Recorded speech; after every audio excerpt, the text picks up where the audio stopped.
नमस्कार, मैं विप्लव कुमार। दोस्तों, आज हम बात करेंगे पिछले साल में पूछे गए प्रश्नों को। आखिर हम कैसे एग्जाम में अधिक से अधिक सवाल को सही करके आ सकें, उसी की चर्चा करेंगे। पिछले बहुत सारे वीडियो में हमने टेक्निक बताया कि हम कैसे अपने स्कोर को अधिक से अधिक बढ़ा सकें। जैसे कि आपके स्क्रीन पे दिसंबर 2021 का हिंदी साहित्य का क्वेश्चन है, आप देखिएगा। क्वेश्चन कहता है कि जन्म के अनुसार रचनाकारों का सही क्रम क्या है। इसे ही सवाल यूजीसी नेट में पूछे जाते हैं। आपके सामने 4 विकल्प दिए गए हैं दोस्तों। तो 4 ऑप्शन में रचनाकारों के जन्म के अनुसार हमें बताना है। जैसा कि हमने जब हमने पढ़ाते टाइम भी बताया है कि बहुत सारे जो रचनाकार हैं उनका जन्म भी हमें याद रखना है। जैसे रामदर्श मिश्र है, विवेकी राय है, बाल मुकुंद गुप्त है और अध्यापक पूर्ण सिंह है। यहाँ दोस्तों एक पढ़ाते समय आपने आपको मिला होगा कि बाल मुकुंद गुप्त, हमने कोडिंग में याद कीजिए, कोडिंग भी हमने करवाया था बाल मुकुंद गुप्त। यहाँ पर सबसे पहले जो आएगा बाल मुकुंद गुप्त आएगा। नोट्स में देखिएगा, वहां पर मिल जाएगा। सी पहले ऑप्शन में आएगा बाल मुकुंद गुप्त क्रम में। उसके बाद जो आएगा अध्यापक पूर्ण सिंह, उसके बाद आएगा रामदर्श और विवेकी राय। वैसे विवेकी राय लास्ट में आने वाला था। हम इसको कैसे बनाएंगे, तो हम जान गए कि बाल मुकुंद गुप्त पहले आएगा।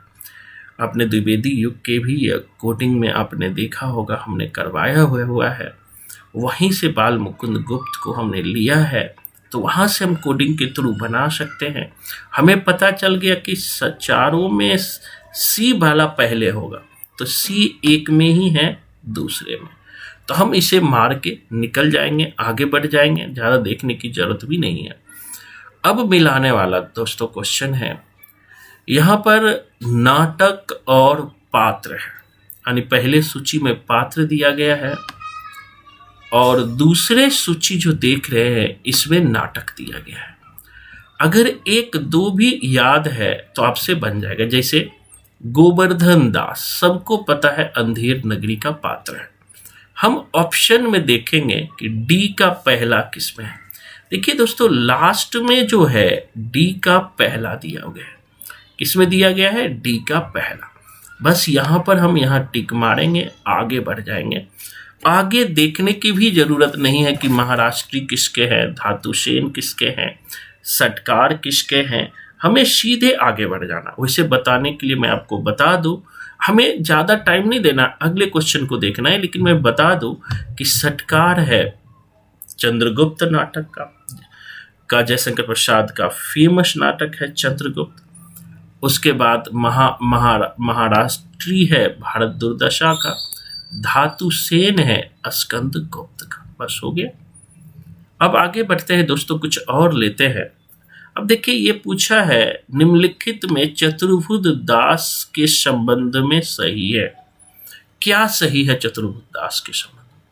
दोस्तों अभी हमने जो हमारा नया बैच शुरू हुआ है उसमें हमने भक्ति काल शुरू किया है।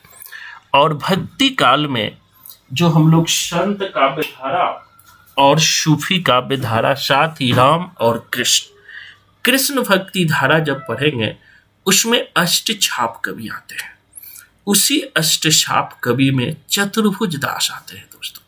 यह चतुर्भुज दास के बारे में ही पूछे हैं।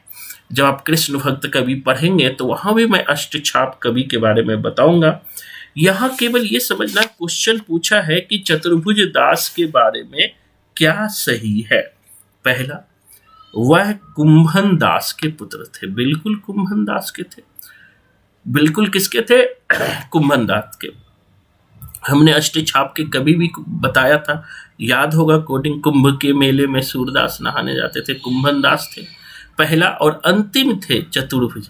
तो मतलब चतुर्भुज दास, इनकी भाषा तत्सम प्रधान है। बिल्कुल गलत है, ब्रज में लिखते थे, तो बी तो कभी होगा नहीं। ठीक है, जो भक्ति काल के कवि जो थे वो संस्कृत में प्रायः नहीं लिखते थे, या अवधी में लिखते थे, या फ्रेंच में लिखते थे। तो जिस में बी ऑप्शन होगा वो कट जाएगा। तो बी हम देख रहे हैं पहला में, और बी देख रहे हैं आपको चौथा में। तो पहला और चौथा ऑप्शन बिल्कुल नहीं होगा। अब आते हैं, इनके दो ग्रंथ मिलते हैं। हितजू के मंगल इसकी काव्य कृति है। बस हितजू के मंगल हमने लिखवाया भी है, चतुर्भुज दास की रचना हितजू के मंगल। बस ये हमारा ये हो जाएगा सही, मतलब कि पहला और चौथा क्या हो जाएगा, सही हो जाएगा। मतलब हमारा तीसरा ऑप्शन सही होगा। तो दोस्तों, डेप्थ में पढ़ने की जरूरत होती है। जब तक हम डेप्थ में नहीं पढ़ेंगे साहित्य को, सवाल प्रायः नहीं मानता है।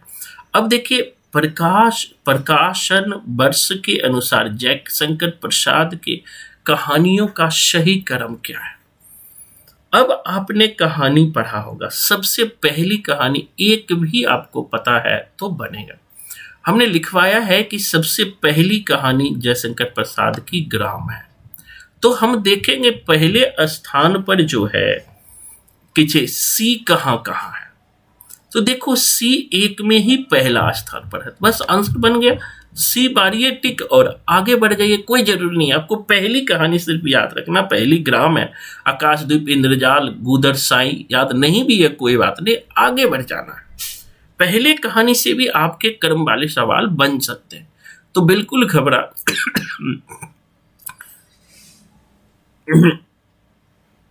घबराने की जरूरत नहीं है। अब देखिए कि ये बहुत अच्छा लाइन है। ये लाइन जो है, जो भक्ति काल पढ़ने से पूर्व हम वैष्णव संप्रदाय पढ़ते हैं दोस्तों। अभी ही फर्स्ट क्लास हुआ है जिसे हमने यूट्यूब पर डाला है।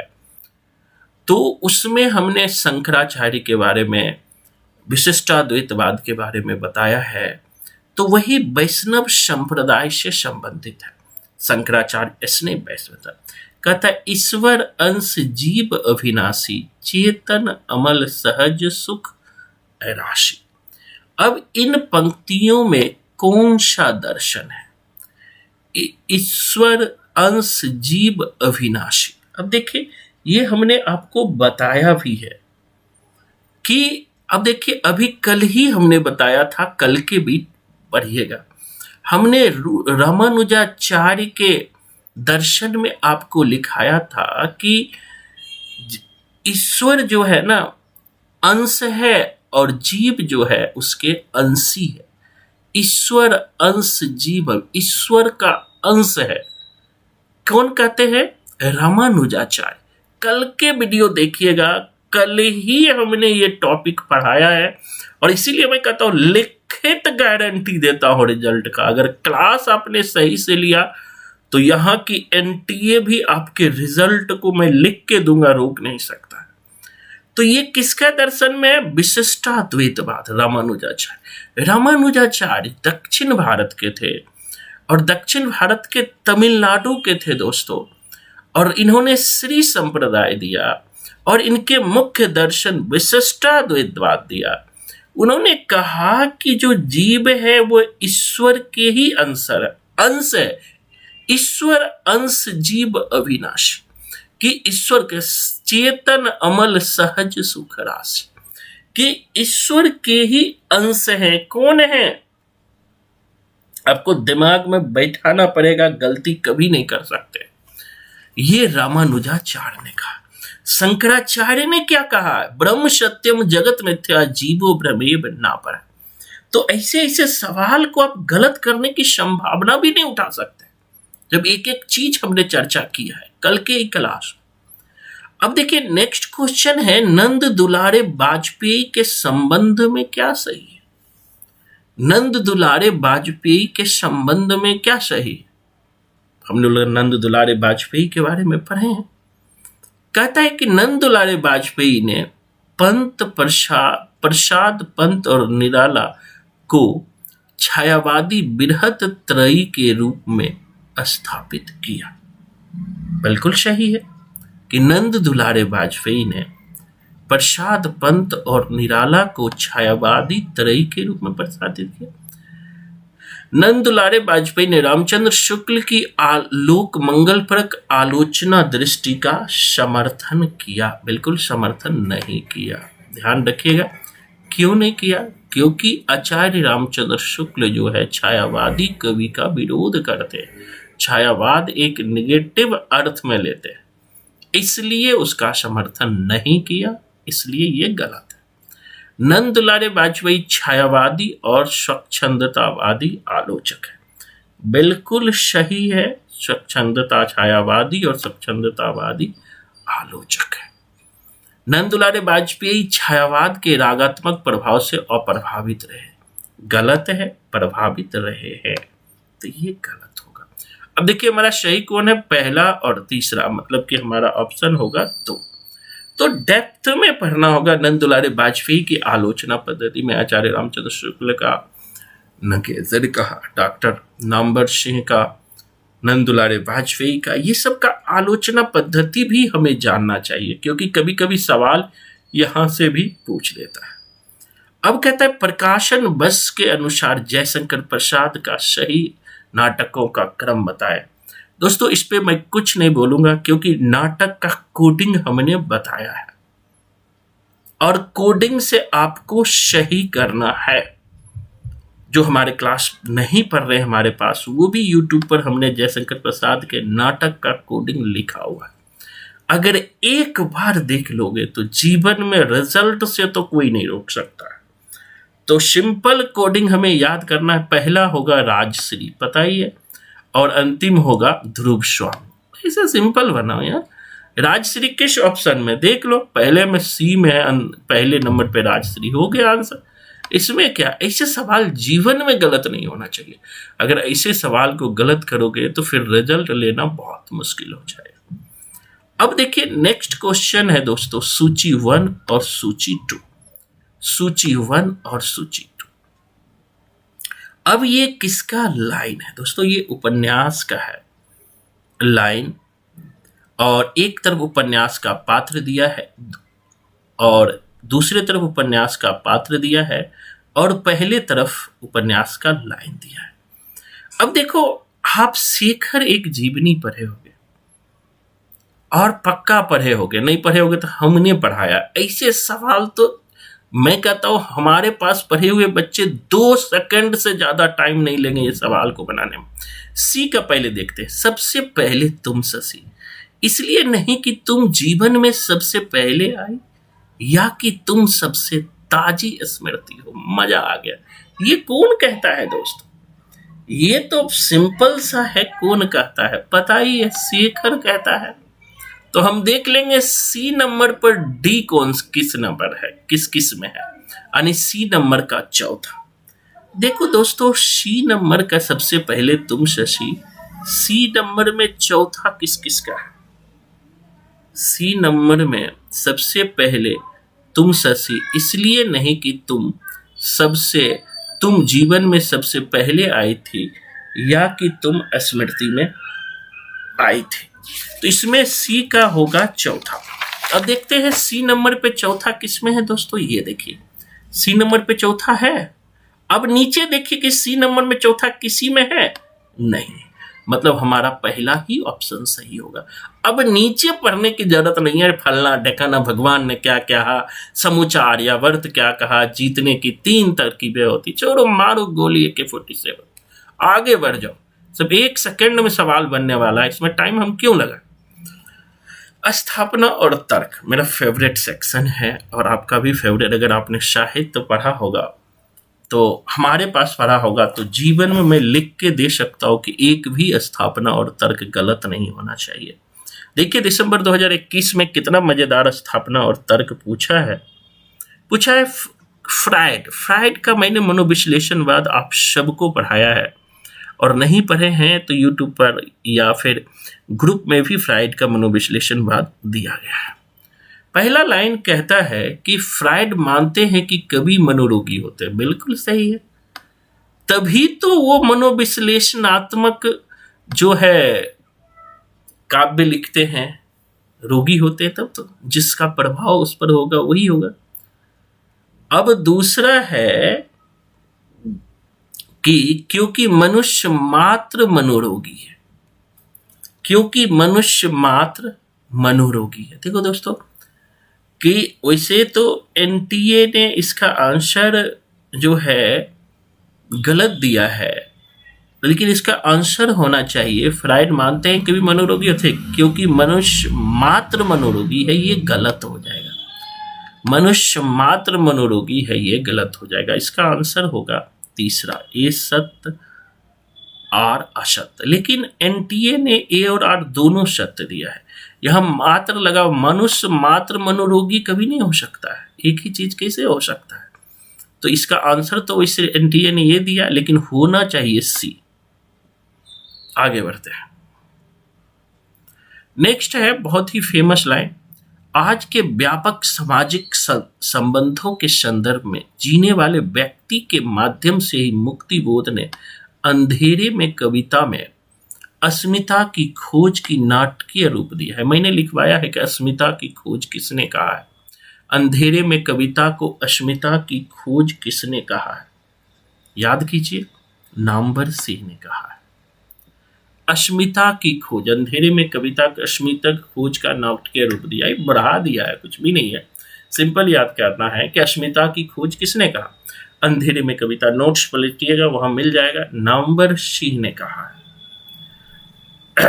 नेक्स्ट है दोस्तों, क्या भूलू क्या याद करूं के प्रारंभ में उत्तर प्रदेश के बस्ती जिले का किस गांव का उल्लेख है? दोस्तों क्या भूलू क्या याद करूं, ये आत्मकथा है बच्चन जी का। क्या भूलू क्या याद रखूं करूं, नींव का निर्माण फिर 10 द्वार से सोपान तक, ये बच्चन जी की आत्मकथा है। क्या भूलू क्या याद करूं, इसमें जो है याद रखिएगा, इसमें उत्तर प्रदेश के अमोढ़ा गांव की कथा है। याद रखिएगा, अमोढ़ा गांव की। कुछ नहीं भी आता है कोई बात नहीं, लेकिन हमें याद रखना। फिर समय आ गया, फिर देखो कितना मजेदार आया। प्रकाशन वर्ष के अनुसार कृष्णा शोभती के उपन्यासों का सही क्रम। मैंने सारे कृष्णा शोभती के उपन्यास कोडिंग से करवाया है, तो अगर आपको कोडिंग याद है, ये उपन्यास बनने में 2 से 3 सेकंड से ज्यादा नहीं लगना चाहिए। आपको पता है, पहला भी आपको याद है, तब भी आपके सवाल आपसे बनेंगे। पहला उपन्यास आपको पता है, मित्रों मर जाने। दूसरा है सूरजमुखी अंधेरे के। कहता है कृष्णा शोभती इतना शोभती है कि उसे देख के मित्रों मर जाने। तो बी किसकी जगह पर, और क्योंकि वह सूरजमुखी अंधेरे के है, तो पहले बी होगा, फिर चौथा। बी और डी किस किस में, एक में ही है, डी में। मार के आगे बढ़ जाइए। तो 100 में 100 सवाल आप कर सकते हैं। अब देखिए, ये क्वेश्चन हर साल पूछता है।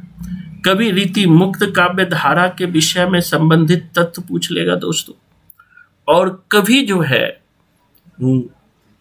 घननंद के बारे में पूछ लेगा। तो घननंद जो है रीति मुक्त कवि हैं, हमने पढ़ाया है पूरा। जो घननंद भाई साहब है, बहुत ही फेमस है, रीति मुक्त कवि है। रीति मुक्त कवियों में जो घननंद का प्रेम है वो अगाध प्रेम है। प्रेम में समर्पण है, प्रेम में त्याग है, प्रेम में लाक्षणिकता है। ये सब चीजें घननंद की कविता में है। ठीक है, तो अब हम बनाएंगे घननंद की कविता। अब देखिए, घननंद की कविता में ये पहले हम लास्ट पढ़ेंगे। घननंद की कविता अभिधा मूलक है, बिल्कुल गलत है। जब आप प्रेम की कोई बात लिखते हो और प्रेम में समर्पण की बात लिखते हो, तो वो सीधा सीधा कभी नहीं हो सकता, अभिधा सीधा सीधा होता है। प्रेम में घननंद की लाइन है, नेकु शयापन बाक नहीं। कौन सी पाठी पढ़े हो लला, मन लेहूं पर देहूं छटाक नहीं। तो यहां पे अभिधा नहीं है घननंद कवि, ये गलत है। हम ऑप्शन में देखेंगे डी किस किस में है, वो सारे गलत हो जाएगा। तो डी देखिए पहला में है, डी देखिए तीसरा में है, डी देखिए चौथा में है। अब मान लिया ऊपर आपको कुछ भी नहीं पता है, कोई टेंशन नहीं, एक लाइन पता है, आपका आंसर आ गया दूसरा। इसे कहते हैं जीतने वाले अलग काम नहीं करते दोस्तों, हर काम को अलग करते हैं। मैं 3-3 सब्जेक्ट में जीआरएफ किया हूं इसी बदौलत, क्योंकि मैं बनाने के टेक्निक को जानता था। अगर संपूर्ण साहित्य को आप टेक्निक से पढ़ना चाहते हैं तो एक बार जरूर क्लास से जुड़ कर देखिए, आपका जीवन बन जाएगा, इसका मैं लिखित गारंटी दूंगा। और देखेंगे कि कैसे जीआरएफ नहीं होता है और हमारे बच्चों का कैसे नौकरी नहीं लगता है। कोई रोक के दिखा दे, मैं एकदम चैलेंज करता हूं, चाहे वो एनटीए हो चाहे नौकरी। शर्त यही है कि बच्चे पढ़ने वाले हो, बच्चे समर्पित हो, बच्चे हार्ड वर्क करने वाले। दोस्तों अगर मैं आपको कितना टेक्निक बता दूंगा, अगर आप हार्ड वर्क नहीं करोगे, सही दिशा में नहीं चलोगे तो फिर बेकार है। एक और क्वेश्चन लेते हैं। क्वेश्चन है जगदीश चंद्र के उपन्यास धरती धन न अपना के अंतर वस्तु क्या है। दोस्तों जगदीश चंद्र के उपन्यास हमने पढ़ाया है, यह धरती धन न अपना दलित जीवन पर आधारित कथा है। बस बन गया, अब ज्यादा पढ़ने की जरूरत ही नहीं, पहले ही मिला इन्हें। पंजाब के ग्रामीण पृष्ठभूमि में दलित जीवन की कथा है, सिंपल भी आते हैं तब भी अब 100 में 90-95 क्वेश्चन कर सकते हैं, बशर्ते कि हमें बनाने का टेक्निक आना चाहिए। अब देखो, मैं नीर भरी दुख की बदरी, ये जो लाइन है ये लाइन है छायावादी कवित्री की, और वो लाइन है महादेवी वर्मा की। दोस्तों अब कहता है इसका मतलब क्या है, प्रतिपाद्य क्या है। मैं नीर भरी दुख की बदरी, बड़ा फेमस बात है ना। पहला देखिए कि अब हम आंसर तक कैसे पहुंचेंगे। कहता है कि इसमें रहस्यवादी ढंग से जीवन की नश्वरता की बात की गई है। वाह इसमें जो है नश्वरता की बात की गई नहीं की गई है, ये गलत होगा। इसमें स्त्री के सामाजिक पर्दे और श्रेय को रेखांकित किया गया है, पर्दे और श्रेय को नहीं। ठीक है, अब देखो क्या है, स्त्री का जीवन दुख में ही बीतता रहा है। यही बात तो कहती है मैं नीर भरी दुख की बदरी, कि हमारा जीवन जो है कंटिन्यू दुख में बीतता रहा है। हम देखेंगे सी किस किस में है, तो ये बी वाला तो वैसे ही ये बी वाला गलत हो जाएगा, ये बी वाला गलत हो जाएगा। सी सही हो, स्त्री अपने आंसुओं को व्यर्थ नहीं जाने देती, वह उसी से अपना नया सृजन करती है। बिल्कुल सही है। तो मतलब कि मैं नीर भरी दुख की बदली, कहने का मतलब मेरा जीवन जो है दुख से भरा रहा है, मेरा जीवन जो है दुख में ही बीता है। स्त्री अपने आंसुओं को व्यर्थ नहीं जाने देती, वह उसी में अपना सृजन करती है। मतलब इसका आंसर जो होगा डी होगा। आगे हम लोग अंतिम सवाल है ऑब्जेक्टिव सेक्शन का। दोस्तों ये अंतिम सवाल है, मुझे पूरी उम्मीद है कि आप लोग पूरा समझ गए होंगे। रामचंद्र शुक्ल के अनुसार चंद्रवरदाई के कथन में क्या है। हमने पृथ्वीराज रासो लिखवाया भी है और हाल में ही आदिकाल पढ़ाया है। आदिकाल में चंद्रवरदाई के बारे में भी बताया, पृथ्वीराज रासो के भी बारे में बताया, चंद्रवरदाई का इतिहास भी हमने बताया। तो मुझे पूरी उम्मीद है कि आपको याद होगा। अब क्वेश्चन पूछा है, बिल्कुल आराम से पढ़िएगा, कोई हड़बड़ी नहीं है। इसमें जो क्वेश्चन है दोस्तों, क्वेश्चन है रामचंद्र शुक्ल के अनुसार चंद्रवरदाई केवल कवित्व के रचयिता है, ऐसा किसी भी नहीं कहा। हिंदी के प्रथम महाकवि है, बिल्कुल चंद्रवरदाई को हिंदी के प्रथम महाकवि मानते हैं शुक्ल जी, हमने बताया भी है। अब देखेंगे बी किस किस में है, 1 में है, 2 में है, 3 में, मतलब तीसरा तो ऑप्शन नहीं होगा क्योंकि इसमें बी नहीं है। केवल दोहा और तोमर के रचयिता है, ऐसा बिल्कुल कहीं नहीं कहा है कि दोहा और तोमर के केवल, वैसे भी केवल लगा हुआ है तो नहीं होगा, है ना। तो केवल लगा हुआ है तो वो गलत ही होता है, ध्यान रखना। व्याकरण में पारंगत है, बिल्कुल सही है, बी और डी। हमारा बी और डी कौन है, चौथा। तो हमें टेक्निक भी लगाना होता है कि हम पास कैसे कर जाए, हमें टेक्निक भी लगाना होता है। तो पिछले 4-5 क्लास में दोस्तों हमने दिसंबर 2021 के प्रश्नों को, जो खास करके इवनिंग शिफ्ट में हुआ था, 3 बजे हुआ था, उसकी हमने पूरा चर्चा की है। मुझे पूरी उम्मीद है कि आपको पूरा समझ आया होगा। आप जरूर 30 तारीख को सब पेपर दीजिए और अच्छा स्कोर से पास कीजिए, और जरूर अपना फीडबैक दीजिएगा कि आपको फायदा हुआ या नहीं। हमारा फिर से नया बैच भी शुरू हो गया, 30 के बाद भी हमारा नया बैच शुरू होगा। अगर जीवन में सफल होना चाहते हैं, वाकई नौकरी लेना चाहते हैं, और ये पहला कोचिंग है पूरे भारत में जो नौकरी और जीआरएफ का लिखित गारंटी देता है, तो एक बार क्लास से जुड़ कर देखो। कोई रजिस्ट्रेशन फीस नहीं है, हम 8 से 10 क्लास फ्री देते हैं, और क्लास फ्री तो जरूर लेके देखो, तब आपको समझ जाएगा आप आखिर इतने दिनों तक बेरोजगार क्यों रहे, आप इतने दिनों तक फेल करते क्यों रहे, ये जरूर जान जाएंगे। तो आज के लिए इतना ही। अगर आप पहली बार देख रहे हैं तो जरूर हमारे चैनल को सब्सक्राइब कर दीजिए, राइट के घंटी जिसे बेल आइकॉन कहते हैं उसे भी प्रेस कर दीजिए, जिससे जितना भी मैं वीडियो आपको डालूं सारे वीडियो आपको मिल जाए। तो आज के लिए इतना ही। जय हिंद, जय भारत। खुश रहिए, और अंतिम में खुद ही को कर बुलंद इतना कि किसी ने कहा है, खुद ही को कर बुलंद इतना कि खुदा बंदी से पूछे तेरी राजा क्या है। एक बात और, कृष्ण गीता में कहते हैं, तुम्हारा अधिकार तुम्हारे बाण के संधान पे है, तुम्हारा अधिकार उस मृग पे नहीं है जिस पर निशाना लगा रहे हो। अगर मृग इधर से उधर हो गया तो निशाना चूक जाएगा, लेकिन इसका मतलब ये भी नहीं है कि तुम धनुषधर नहीं हो। तुम जैसा कर्म करोगे वैसा फल जरूर मिलेगा। दोस्तों, अगर आप हार्ड वर्क करेंगे, सही दिशा में करेंगे, तो भगवान भी आपके कर्म फल को रोकेंगे नहीं, वो देंगे जरूर। धन्यवाद।